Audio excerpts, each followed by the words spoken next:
శ్రీరామచంద్రాయ నమః. శ్రీ సీతారామాభ్యాం నమః. శ్రీమద్ వాల్మీకి రామాయణము యుద్ధకాండము 106వ సర్గము. రథమును ప్రక్కకు మళ్లించినందులకు రావణుడు సారథిని తీవ్రముగా మందలించుట. సారథి రావణుని సంతృప్తిపరచి అతని సూచనపై రథమును రాముని ఎదుట నిలుపుట. తీవ్రముగా మృత్యుప్రేరితుడైన రావణుడు అజ్ఞానము వలన అత్యంత క్రుద్ధుడై కన్నులెర్రజేసి సారథితో ఇట్లు నుడివెను.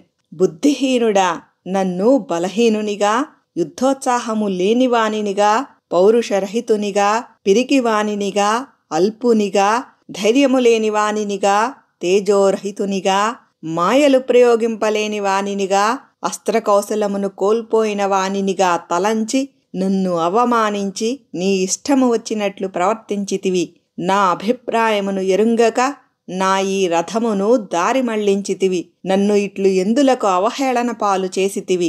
దుష్టుడా, నేను చిరకాలము నుండి ఆర్జించిన కీర్తిని, పరాక్రమమును, తేజస్సును నేడు నాశమనర్చితివి. రావణుడు ఎట్టి పరిస్థితులలోనూ యుద్ధము నుండి వెనుతిరుగడు అను లోక విశ్వాసమును వమ్ముగావించితివి. నా శత్రువైన రాముడు ప్రఖ్యాత వీరుడు, పరాక్రమములచే రంజింపచేయదగినవాడు. యుద్ధప్రీతి గల నన్ను అతడు చూచుచుండగనే కాపురుషునిగా అనగా వ్యర్థునిగా చేసితివి.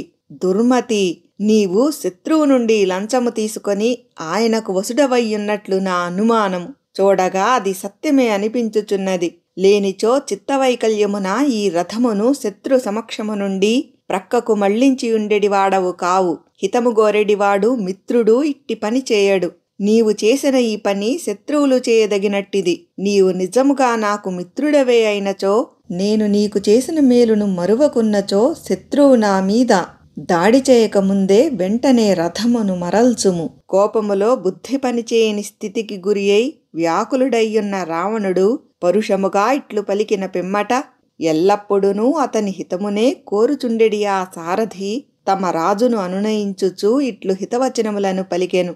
మహారాజా, నేను భీతిల్లుటలేదు, మూఢుడనూ కాను, శత్రువుల యొక్క ప్రలోభములకు లోబడినవాడనూ కాను, ఏమరపాటుతో లేను. నాకు నీ యందు గల స్నేహభావము ఏమాత్రమూ తగ్గలేదు. మీరు నాకు చేసిన ఉపకారములను మరువలేదు. రాజా, నేను చేసిన పని అనగా రథమును ప్రక్కకు మళ్లించుట మీకు ప్రస్తుతము అప్రియముగా తోచి ఉండవచ్చును. మీ హితమును కోరియే నేను అట్లు చేసి తిని సంతతము మీ కీర్తి ప్రతిష్టలు ఇనుమడించుటకే యత్నించుచుందును. నా మనస్సు మీ ఎడ నిరంతరము స్నేహభావముతో ఆర్ద్రమయ్యుండును. నేను మీ మేలుగోరియే అట్లు చేసి తిని. రాజేంద్ర, సంతతము మీ హితమునకు ఆరాటపడుచుండెడి నన్ను అల్పబుద్ధి గలవానినిగా, దుష్టునిగా, దోషునిగా భావింపవలదు. రాక్షసరాజా, ఎత్తైన ప్రదేశము నుండి పల్లపు ప్రదేశమునకు ప్రవహించెడి నదివలే వేగముగా రథమును యుద్ధరంగము నుండి మళ్లించిన కారణమును పూర్తిగా వివరించెదను.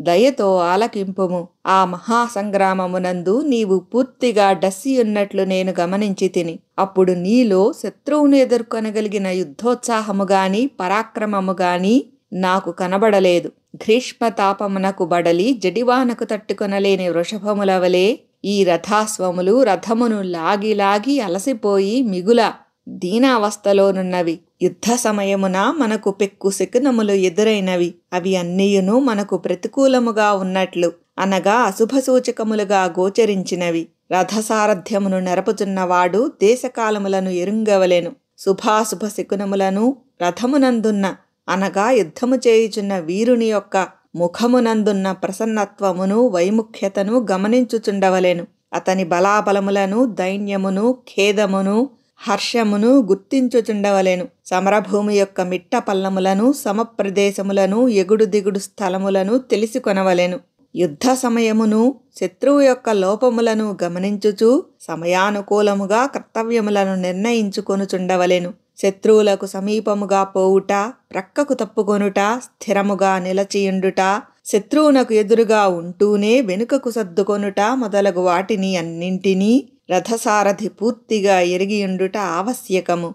రాజా, యుద్ధమున మీరును అలసియుంటిరి, గుర్రములును డస్సియుండెను. కావున మీకు కొంత తడవు విశ్రాంతి అవసరమయ్యుండెను. దుస్సహమైన మీ అలసటను దూరము చేయదలచుటకే నేను ఈ కార్యమనర్చి తిని. అది యుక్తమే గదా. వీరా, నేను ఇట్లు రథమును ప్రక్కకు తప్పించుట అనునది నా ఇష్టము వచ్చినట్లు చేసిన పని కాదు. ప్రభూ, మీ యందు నాకు గల భక్తి శ్రద్ధల కారణముగా మీ క్షేమము కోరియే నేను ఇట్లొనర్చితిని.